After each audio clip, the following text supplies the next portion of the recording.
Hello and welcome to Emma Goldman, Radical Anarchism and the Opera, presented by the American Jewish Historical Society in partnership with the YIVO Institute for Jewish Research, the American Society for Jewish Music, and the UCLA Lowell Milken Center for Music of American Jewish Experience. We are pleased to welcome today Dr. Samantha M. Cooper. Dr. Cooper is a historical musicologist who specializes in American Jewish cultural history.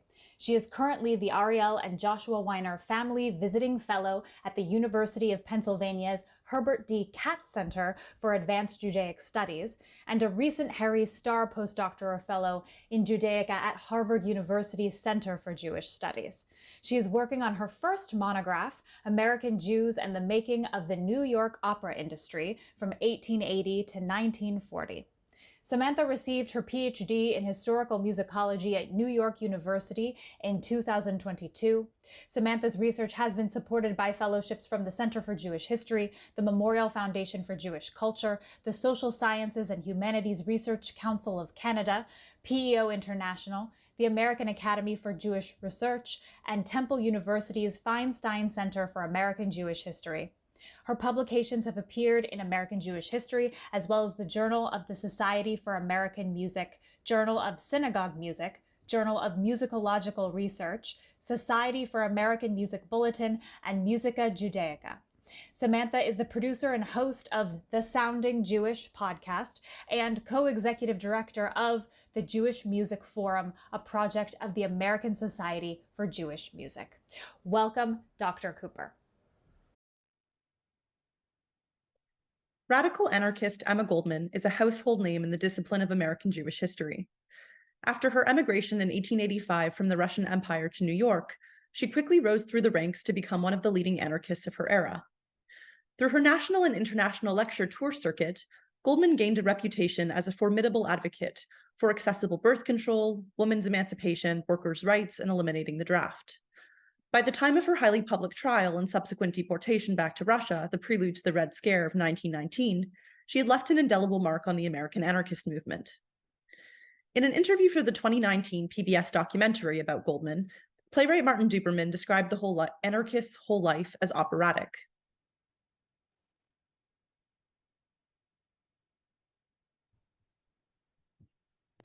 Anarchism was often associated with violence and terrorism, and that's the image that people have today. I think her whole life was operatic, meaning flamboyantly larger than life. Goldman's story is one of passionate defiance. The story of a life dedicated to free speech, free thought, free love. The story of an exceedingly dangerous woman. I think she was.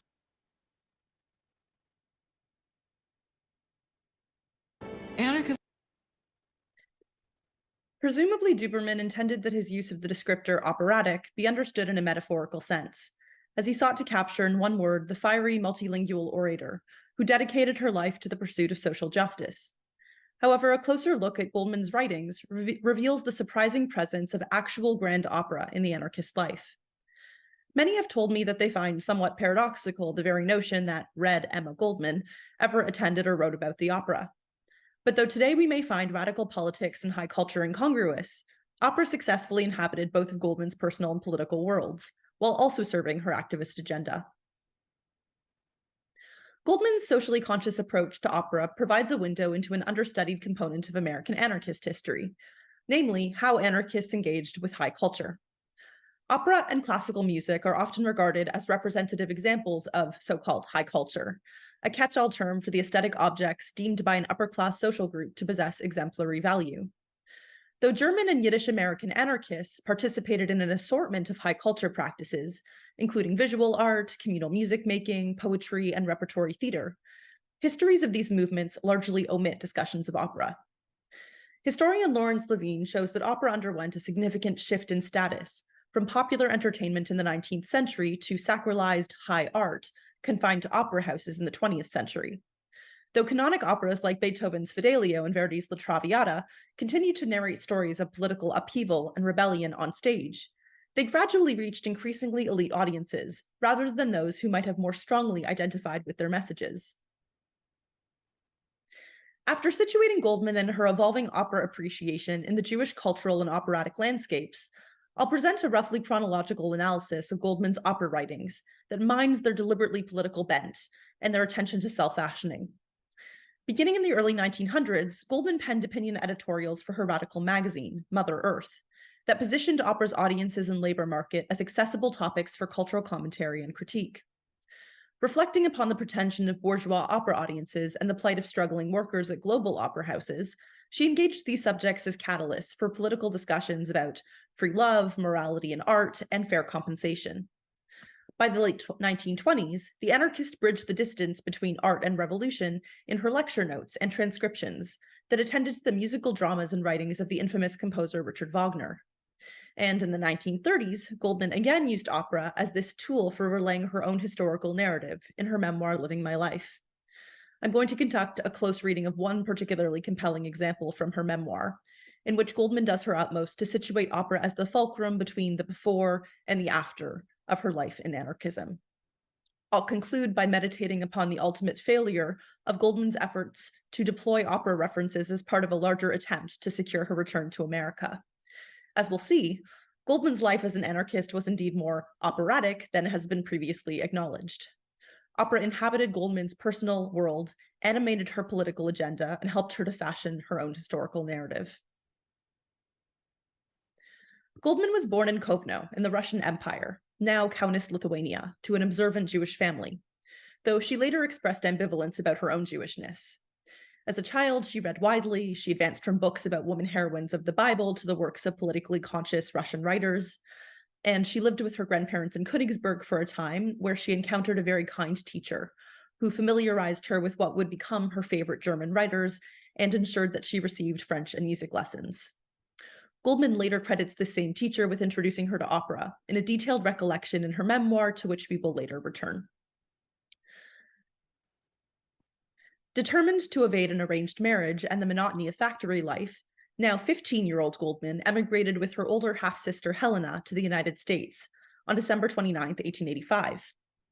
After their entry at New York's Castle Garden, the immigration station predating Ellis Island, the sisters joined their extended family in Rochester, New York. There, Goldman began work as a seamstress in an overcoat factory, although she remained discontented by the few possibilities available for internal advancement. She prioritized access to high culture even at this early moment, and she recounts this great anecdote in her memoir where her employer at the factory reprimanded her for her so-called extravagant tastes when she complained that her $2.50 wages per 10.5-hour workday were inadequate to cover her expenses, plus the occasional 25-cent book or ticket to the theater. When her request for a raise was denied, she switched to a smaller factory nearby, where she actually met her fellow factory worker, and eventually her husband, Jacob Kirschner. Though they married in February of 1887, their relationship quickly failed, in part due to Goldman's increasing political awareness following Chicago's 1886 Haymarket Square riot. And after divorcing, remarrying, and divorcing Kirschner again, Goldman left Rochester for New York City. In Manhattan, Goldman met Johann Most, who was the editor of the radical magazine Freiheit, and an advocate for the use of violence to instigate political change. She was immediately enraptured by his public speaking methods, and the two formed a really fast friendship. One of the most formative narratives involving Goldman and opera in her memoir details a date of theirs to the Metropolitan Opera House and their ensuing conversation in a local cafe, which actually results in Most vowing to train Goldman as his oratorical protege. It was also Most who convinced Goldman to try her hand at the kind of public speaking that would become a hallmark of her career.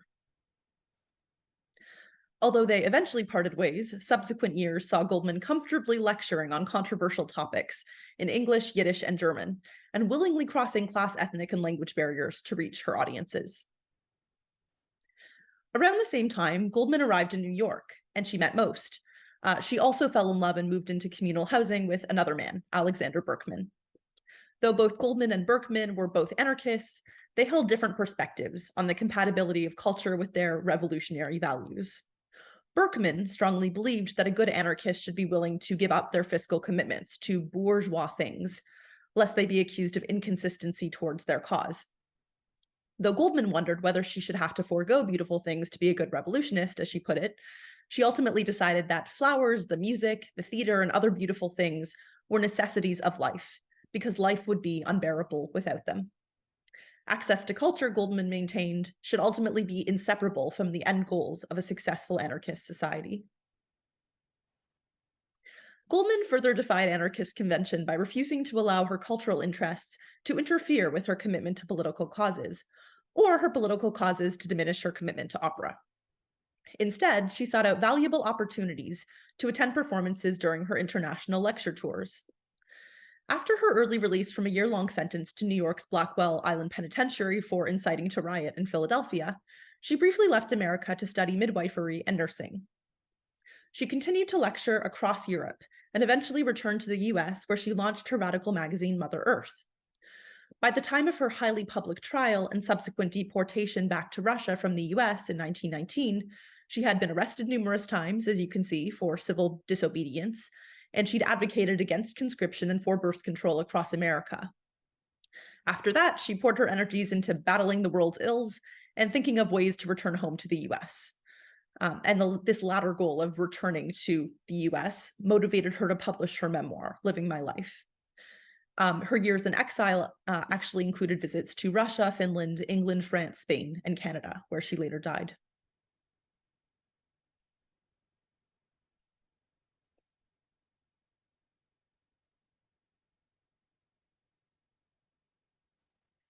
Between March 1906 and August 1917, Goldman served as the editor of the radical magazine Mother Earth, which was subtitled A Monthly Magazine Devoted to Social Science and Literature. Its chief goals were to give diverse anarchists a singular location in which to report and comment upon current events, poetry, and fiction through the lenses of aesthetics, morality, and politics. In this kind of niche publishing space, Goldman released her first editorials about the global institution of opera and its bourgeois audiences.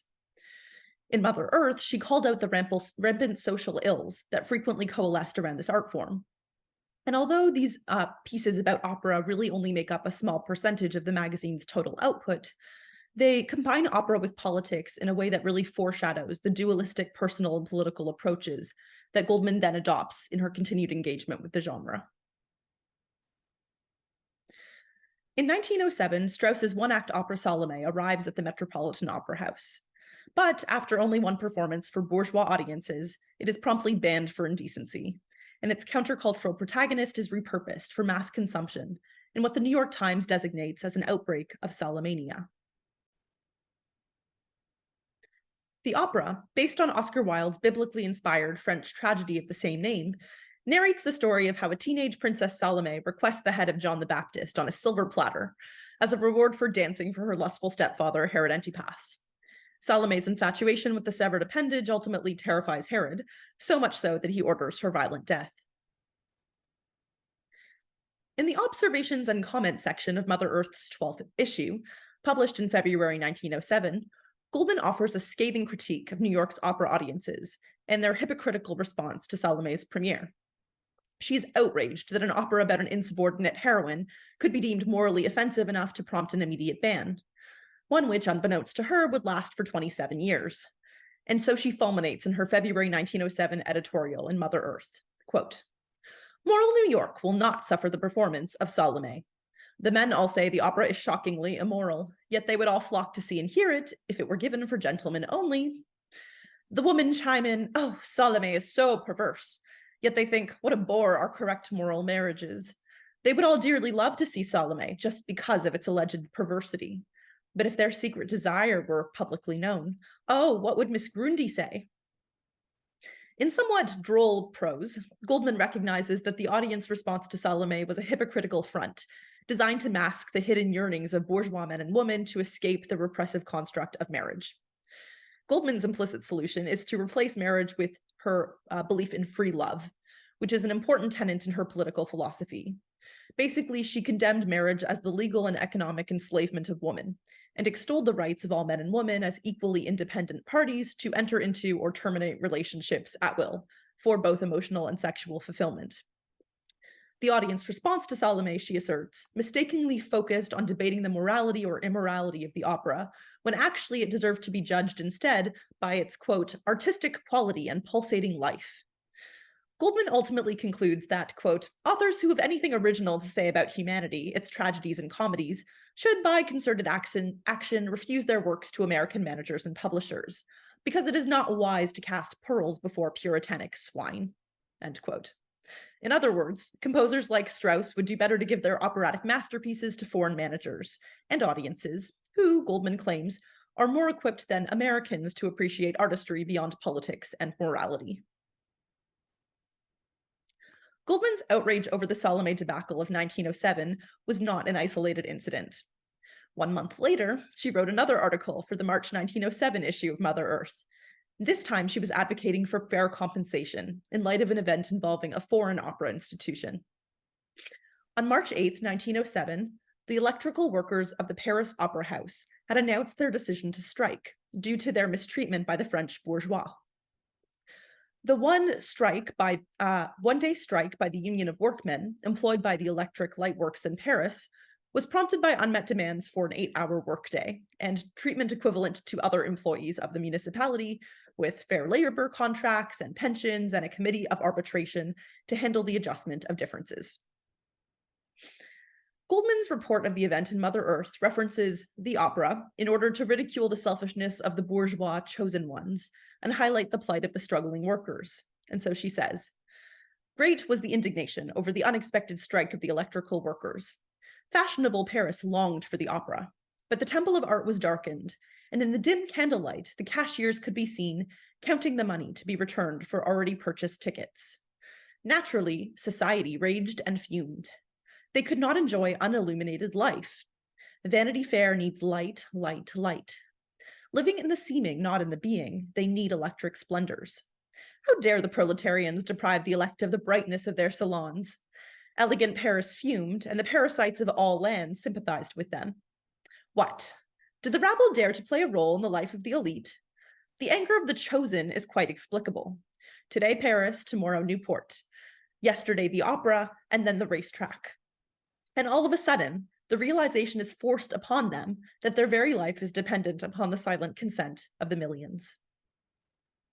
Throughout this acerbic passage, Goldman disdains the Parisians and by extension the American elites, with their entitled reliance on maltreated skilled laborers to sustain their lives of leisure. The opera industry, she finds, is capable of furnishing skilled workers with a living wage under fair leadership, but when it panders to the elite, it can be as abusive as any other capitalism-driven industry. Writing for the working class, Goldman puts into stark terms the importance of her readers giving their own silent consent, and in the process sanctioning their own exploitation. A handful of other examples of Goldman's opera-related commentaries can be found throughout Mother Earth.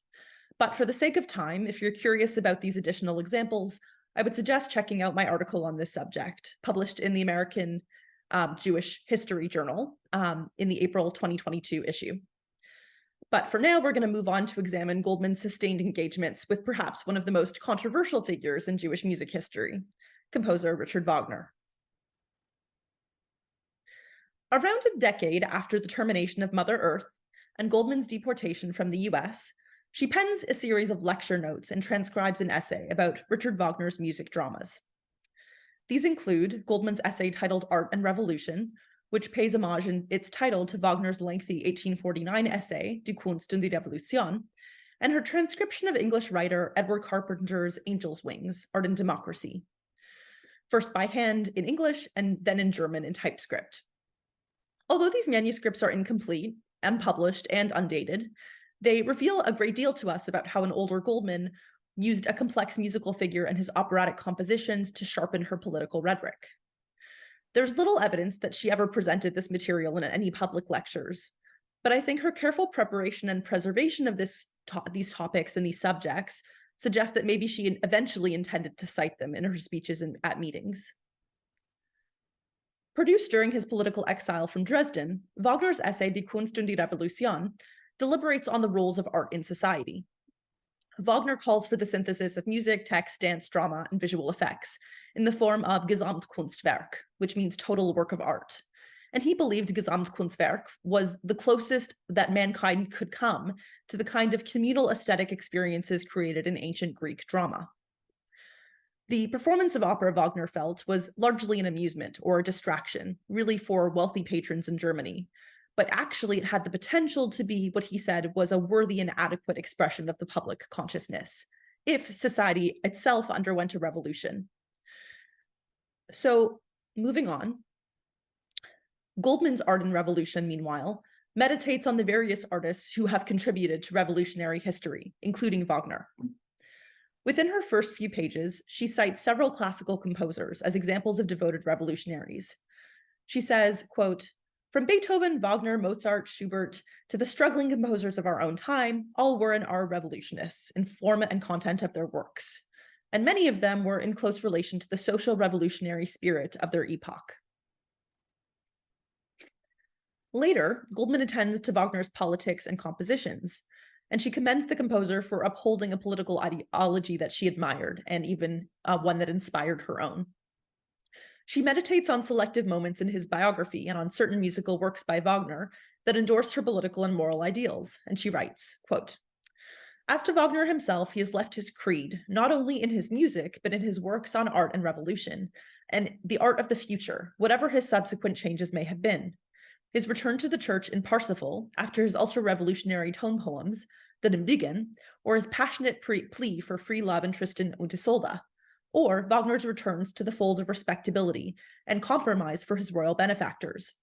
Nothing will eradicate from history his participation in the Dresden Uprising in 1848, his actual presence and fighting on the barricades, or his poem song and his prose work on art and revolution."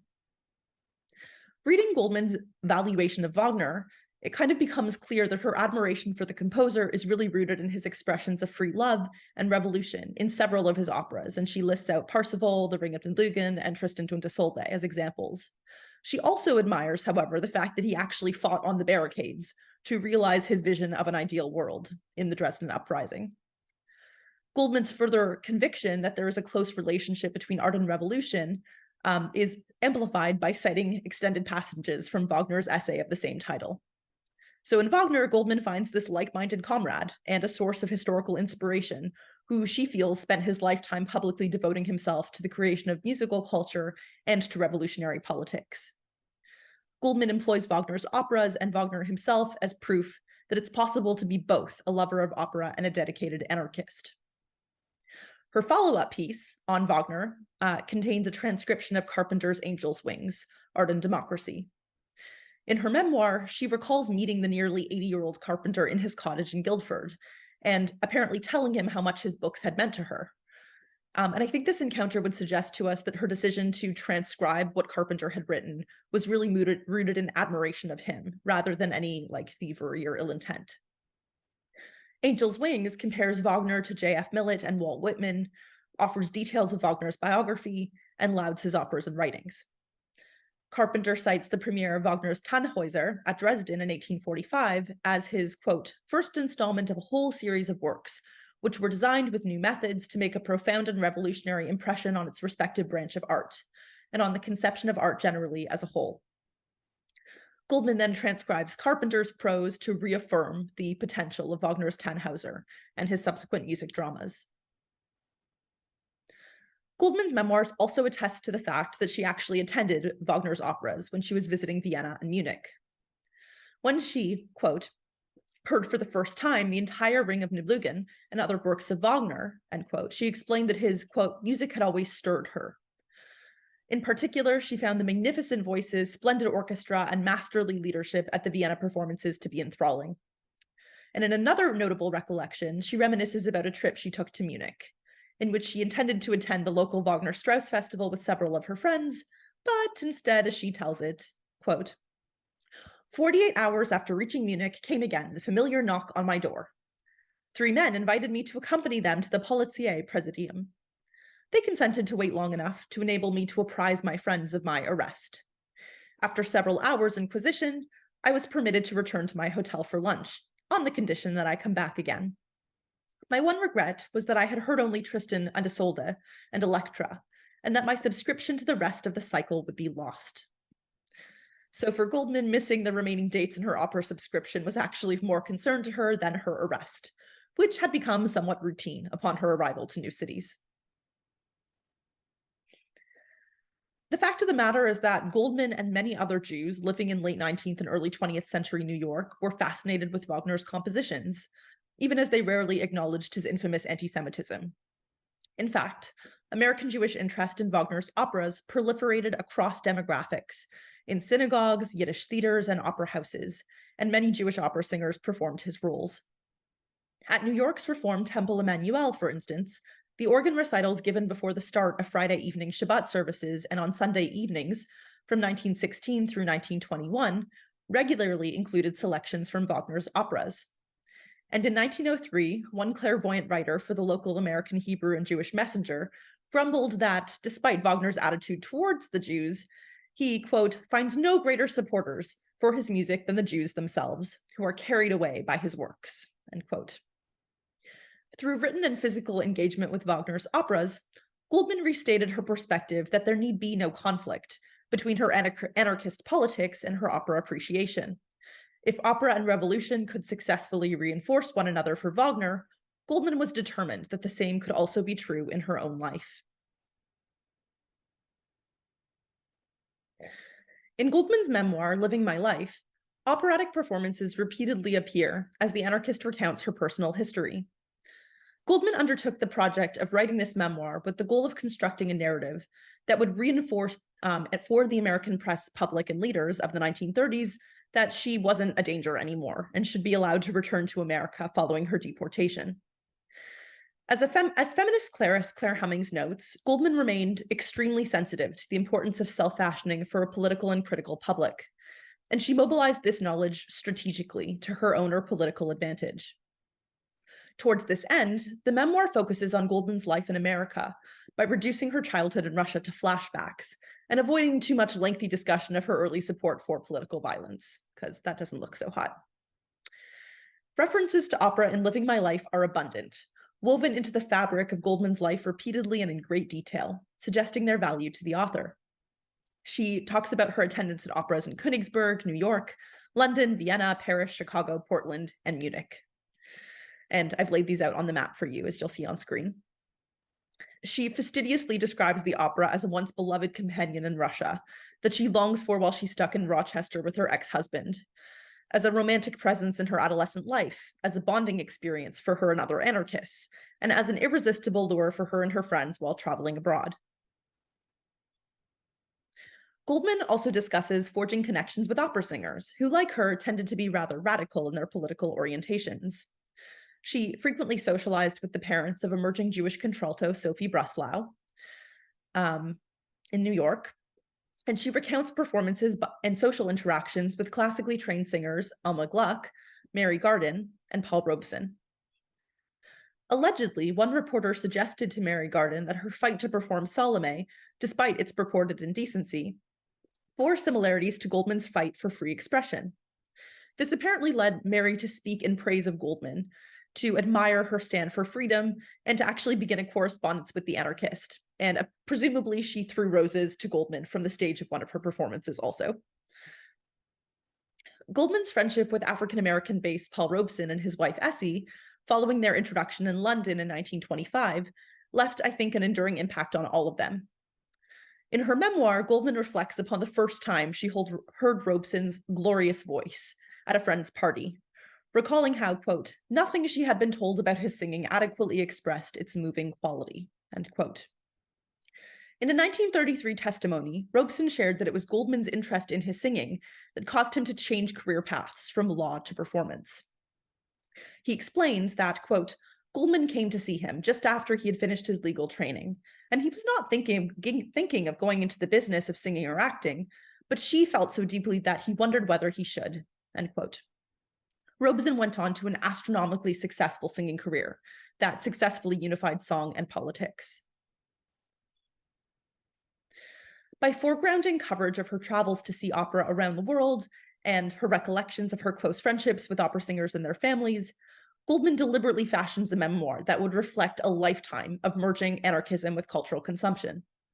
I think each of these memories is very carefully curated to paint her as a woman who's comfortable with moving in and out of the circles where opera is performed, irrespective of her commitments to social justice, class consciousness, or anarchy. As promised, we're going to return now to one of these foundational moments in the memoir. So one of Goldman's earliest passages about the opera in Living My Life really stands out to me for the way that it situates the opera as this entry point into Goldman's entire public speaking career. Near the memoir's beginning, Goldman details the experience of attending a performance of Carmen at the Met standing room section on the arm of her friend, German newspaper publisher and anarchist leader Johann Most. After the performance, Goldman and Most retire to a local cafe, where Most prompts Goldman to vividly recount her first experience of attending the Königsberg Opera as a child with her German teacher. And so she thinks back and she says to him, quote, "When I heard the opera Trovatore in Königsberg, I first realized the ecstasy music could create in me. My teacher may have been largely responsible for the electrifying effect of that experience. She had imbued me with the romance of her favorite German authors, and it helped to rouse my imagination about the sad love of the troubadour and Leonore.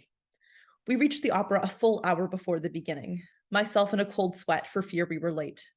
I flew up to the top gallery, 3 steps at a time." Goldman's decision to forefront Il Trovatore as opposed to any other opera in this flashback is an astute one. This was an immensely popular 4-act opera set in 15th century Spain, and it contained several characters and themes that would have resonated strongly with the adult Goldman's dedication to anarchist causes, including a quasi-immoral woman protagonist, a count set on vengeance for the deaths of his brother, and themes of romance, class war, and rebellion. Despite sitting on the top floor of the opera house, an indication of having purchased some of the least expensive tickets, Goldman captures her own childish excitement at scaling the dizzying vertical architecture. She pinpoints precise moments in Il Trovatore's plot that make the most lasting impression on her, including the prelude, Leonore and Manrico's love story, Azucena and Manrico's mother-son relationship, and then she paraphrases some of the dialogue. To support her assertion that music can rouse its audience members to action, she details the visceral bodily responses that operatic music inspired in her as a young girl. And I quote again, "The orchestra broke into stirring tones, mysteriously rising from the darkened house.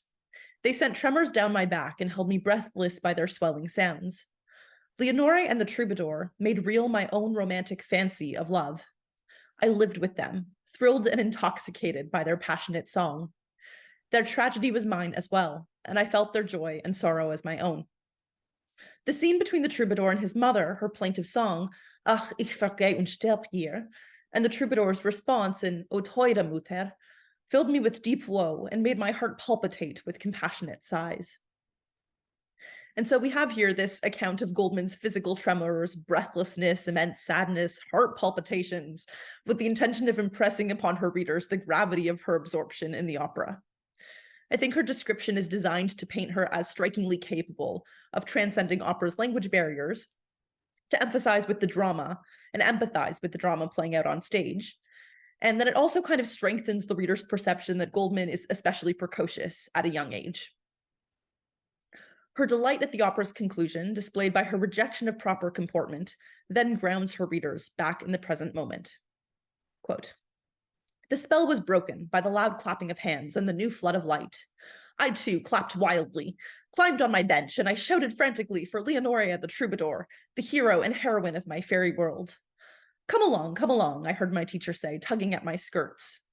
I followed in a daze, my body shaken with convulsive sobs, the music ringing in my ears. I had heard other operas in Königsberg and later in St. Petersburg, but the impression of Trovatore stood out for a long time as the most marvelous musical experience of my young life." End quote. The passion and eloquence with which Goldman spoke of this early experience at the opera reportedly caused Most to realize her aptitude for dramatic public speaking.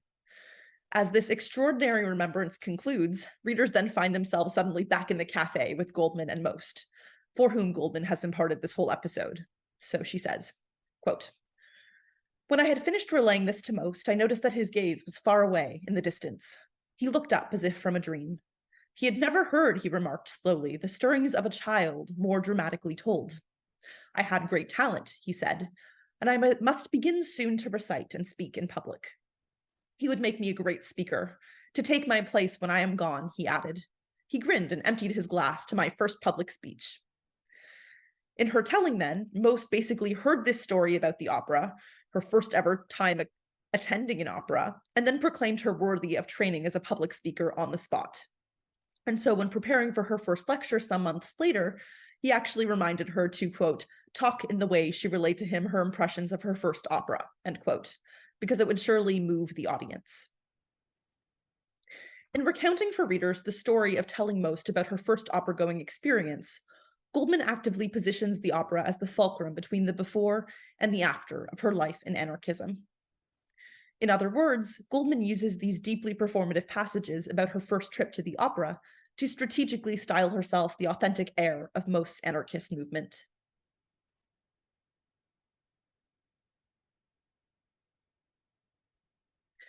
Though Goldman's autobiography was tremendously successful, lauded, quote, a human document of the most absorbing interest, end quote, it failed to convince the American public and by extension the government that she should be allowed to return to the US. Rather than a permanent permit to stay or an extension of her visa, Goldman was granted a brief 90-day lecture tour in 1934, by which time her popularity and reputation had significantly diminished. Following her tour, in a somewhat ironic fallout given opera's presence throughout her entire life, reporter Sender Garland attacked Goldman with an opera metaphor. Convinced that her aging physique was evidence that she had indulged in capitalist pleasure since leaving America, he proclaimed, quote, she has grown stocky, and spoke of her past with reminiscent braggadocio characteristic of a retired prima donna. After a life spent seeking to reconcile a love of opera with her political causes, such a scathing evaluation of Goldman's middle-aged body surely infuriated her. Certainly, opera played a much more absorbing role in Goldman's experiences than has been previously considered. First, it served as a rhetorical tool, through which she engaged with contemporary events and espoused anarchist rhetoric in her magazine and unpublished work. Later on, it became a flexible instrument she could use to craft her memoir. In order to fully appreciate the imaginative dimensions of Goldman's work as an anarchist and political theorist, it's necessary for us to think about her relationship with opera. In light of her context within a gradually sacralizing operatic world and an increasing dedication to opera's performance in American Jewish culture, her narrative bears more similarities to those of her working class, female, Jewish, and immigrant contemporaries than we've previously considered. And so I think her writings really do remain valuable artifacts for scholars of musicology, political history, and Jewish studies today.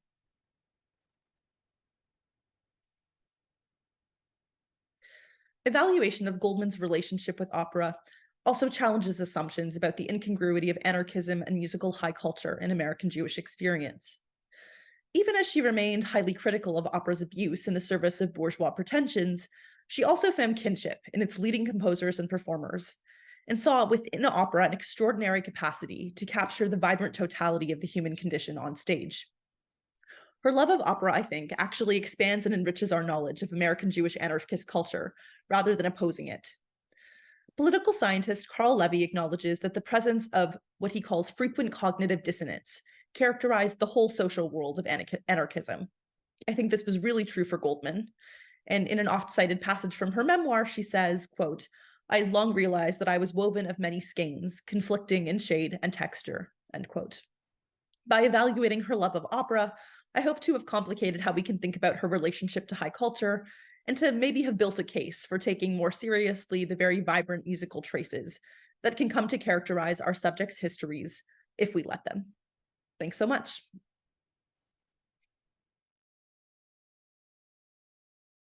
Would speak to David Goldstein's question, did Emma Goldman ever address Wagner's anti-Semitism in his music directly? Yeah, that's a great question. Thank you so much, David. And it looks like there's actually another question on Wagner, so maybe I'll address them both at the same time, if that's okay. Beautiful, love it. Okay, so the first question, did Emma Goldman ever address Wagner's anti-Semitism in his music? Actually, she didn't. And many of the other Jewish people who did engage with Wagner in this time really didn't acknowledge it explicitly either. I think Wagner's anti-Semitism really became an issue that sort of preoccupied and occupied Jewish attention in the post-World War II era, when his music and his verbatim, his Judentum und der Musik, was co-opted by Hitler in various ways and in various capacities for the Nazis. But before the war, many Jewish historians have found that actually Jews loved Wagner and they felt very passionately about his music, his ring cycle, many of his works, and the anti-Semitism of his writings, I guess, didn't get to them the same way that it did post-war. Fantastic. Thank you. We have from an anonymous attendee, the Daily Worker, a communist organ, was of course opposed to her politics, especially in 1934, before the United Front. Maybe perhaps do you have more information about that? This might just be a comment. Yeah, it seems like more of a comment. It's Very a great good. comment, though. You know, I love informative comments. I learn Right. something every time. So Beautiful. And then, did Emma Goldman enjoy Yiddish theater in New York? Is another question. Oh, I love that question. Well, we actually know she was a big theater fan. There are actually, I think, significantly more passages in her memoir about Yiddish theater and theater in general than there are about opera. So you really kind of have to read between the lines to find anything on opera history in her writing. And then that question about Giordano's opera Fedora, I'm not sure if she was familiar with it. I didn't see it explicitly mentioned in any of her writing. But again, that doesn't mean that she didn't go see it at some point throughout her life. It just wasn't something that I stumbled across while I was reading about her. Great. And then sort of this question from Dottie about Emma's formal music training, if any. Yeah, it's not totally clear in her memoir. It just kind of suggests that she had some kind of music training. My guess is probably violin or piano. But again, you kind of have to read between the lines. We know that her first German teacher was really the one that made it possible for her to like learn music, learn German, learn French. This woman, I think, really went out on a limb for her, and Goldman remembered that for the rest of her career and her life. But wow, as that's amazing. Exactly what she learned, that's sort of up in the air. And then this is sort of a question I'm asking on behalf of AJHS. I know that you had been a fellow of CJH and you had visited our archives or collections or that found at the Center for Jewish History. And I was curious if in your research, if there was something that was surprising to you or that made you look at this material differently based off of any sort of document that you might have found. I know that may be slightly broad, but if anything comes to mind. Yeah, I mean, I can tell you about how I entered into this whole sort of story about Goldman and the opera. And that was really actually a project for a graduate seminar for one of Hasia Diner's classes on American Jewish women's history. I started kind of digging and I kept finding all of these things about American Jewish women and their opera love. And then suddenly I'd come across these passages from Goldman's memoir, and I tried to kind of fit them into this larger story about American Jewish women in opera. And Dr. Diner had said, well, actually, I think you have a different story here that you should pull out and explore more fully. And so that's really how this whole story came together. Amazing. Thank you. I appreciate that. We have some more questions in the Q&A to address from Andre. That very pleasant talk. Enjoyed hearing you. And from Andy, did you come across Emma Goldman's association with the Triangle Fire of 1911 by any chance? Yes, it's definitely in her memoir. It wasn't something I read in detail, but I think you'll find a lot of glimpses of different important American historical events if you just sort of page through her memoir. Very good. And from Murray, during the time Emma was in the Soviet Union, did she participate in the artistic Jewish life of the early 1920s there? Yes. So I think that there was actually a passage. I'd have to think back on this to know specifically what happened. But there is a story about her being back in the Soviet Union and watching like an opera or a ballet sequence being brought about. And she was kind of disdainful in the passage about how it was that, you know, all of this wealth was being poured into this ballet performance and people around the theater were suffering. So that sort of stood out to me as this really telling moment, though of course it was about ballet, I think, and not opera. So I'm not sure if that totally addresses your question, but it kind of speaks to the same thing about whether she was engaging with theater in the Soviet Union. Very good. Yeah, absolutely. And then we have a question from Laura inquiring as to how Emma Goldman ended up passing away. Yeah, that's a good question. I think she passed away in Toronto, and I think it was old age. She was exiled, of course, as we know, in 1919, but she was not, killed as later Jewish anarchists would be. If I think in the 50s, a couple of anarchists were killed by the US, but I think she just passed away of old age in the end, and she was still in exile at that point. And then from Stephen, was Goldman against other women's suffrage movements points and why? Or maybe perhaps were there other activists participating in the same moment? And did she agree with these other sort of feminist ideas or not? Yeah, I mean, I think she was a feminist in her own way. Of course, there were a lot of perspectives on exactly the right way to go about liberating women. And Goldman, like many others, had her own perspective on the right way to do that. I also think that other Jewish historians who have written copious amounts on Goldman and the feminist movement would be better equipped to address her perspective or her precise inroads into women's suffrage. So I would direct you to some of that other great scholarship. Wonderful. Excellent. And then sort of curious, looking at, because you've now sort of done this very deep dive into Emma and opera, I'm wondering if in all of your music research and history, are there other notable figures of Jewish history that you're examining or researching currently? What are you working on? Yeah, that's a great question. It's nice and open-ended for me, which I appreciate. There are just so many sort of unexpected people that don't kind of get their due when it comes to their engagement with opera history, and that has really formed the backbone of this book project that I'm working on. But as for specific examples, I could reference somebody like Abraham Kahan, who many will know as an editor of the Forward newspaper. But throughout his career, actually, he really loved to go to the opera, and he actually attended the institution that motivated the founding of the Met, the Academy of Music. But his memoir is filled with references to opera culture and opera history. And there's another really great example as well. One of the early founders of the Yiddish theater, of course, I'm blanking on his name at this moment, but it'll come to me later, actually was in the children's chorus at the Met. I think it was Abraham Elstein. Yeah, he was in the children's chorus at the Met, and then he went on to write Edel Meat and Fiddle, starring Molly Picon, the film. And he actually wrote an opera of his own in the 1960s called The Golem. Oh, yes, of course. We have posters for that at AJHS. I have seen that. Amazing. That's very satisfying to know. So, yeah, it all just, there's so many figures like that in American Jewish history that have some kind of tie to the opera, and we just haven't really thought about it or realized it. Well, this is really exciting. We're all looking forward to seeing more of your work. We have a comment here from Mr. Stewart saying, "Did you know that Emma's sister Helena's son was David? Sorry, will you help me with that last name? Yeah, Hochstein or Hochstein. Very good. In Rochester, he was a concert violinist who played with orchestras in Europe and the US, and David enlisted in World War I and died in France in 1918. And Emma opposed his decision to enlist. Was she, in general, a conscientious objector? Is that right?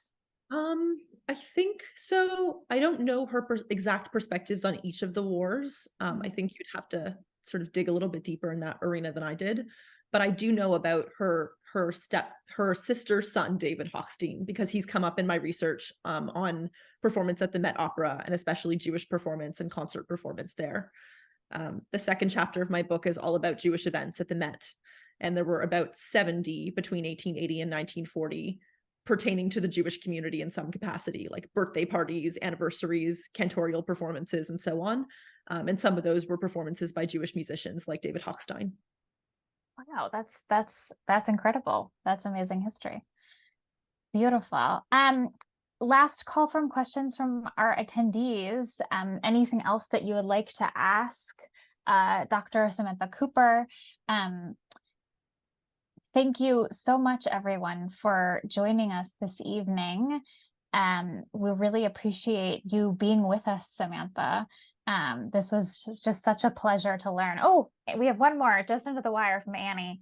Oh, more. See, look, ask and you shall receive. Did opera continue to be an important part of Emma's life in her later years? So was this something that continued with her? Yeah, it's kind of hard to say exactly what her relationship was with the genre closer to when she passed away in the early 30s, because of course we have her memoir, which is written in two chunks in 1931 and 1934. But the whole thing is really a retroactive look at her whole life beforehand. And so other than her Wagner sort of writings and transcriptions from the late 20s, we don't totally know if she was still an opera goer in her later years, but I would assume so. I mean, I don't think that would be such a crazy leap. So I don't know precisely, but it's a really good question, and I wish I did know. Wonderful. And we have from an anonymous attendee a bit of a comment. My great aunt was an assistant to Goldman. She was a leader of a strike against steelworks in Pittsburgh, and she was on the boat in 1919 and was poisoned after Stalin won the battle with Trotsky. Oh my goodness. Such a dramatic ancestor. That's so awesome. That's an amazing story. Please write that down. That's so fabulous. From Laura, any comment about Justice Scalia and Ginsburg both enjoying opera, as sort of legacy opera lovers? Yeah. I have so many comments, and I had such a hard time not including anything about Scalia and Ginsburg's love of opera, just because it's such an obvious contemporary parallel with Goldman, especially, of course, Justice Ginsburg. But in the end, I decided it was maybe a little bit too far forward in our contemporary world to fit comfortably at the end of a presentation or paper about Goldman and her opera love. There's actually one more sort of thought I had about opera that, again, I was thinking about trying to figure out if there was a way to include it in tonight's presentation. And then ultimately I decided to just leave it out and hope that it might come up in the Q&A. But since it hasn't, can I share? Oh, yes, of course. Please do. Okay. So the one thing I was really sort of excited about and moved to hear about was that a play about Emma Goldman, Carol Bolt's Red Emma, Queen of the Anarchists, actually premiered in February 1974 at the Toronto Free Theatre. And then it was later premiered as an opera by the Canadian Opera Company in November and December of 1995. So in the end, Goldman herself became the protagonist of an opera after this whole life of opera going. That's amazing. And you this is a personal connection as well, because you are Canadian, yes? Yes, I'm Canadian. You probably hear it in my O's and ahs, but yes, I'm Canadian. So that's exciting that those operas premiered there. I know it's a very large country, I acknowledge. And she died there too. So I mean, there's a strong Goldman love and connection with Toronto too. Yeah, absolutely. Last from Stuart, did you use the Goldman archives in Berkeley?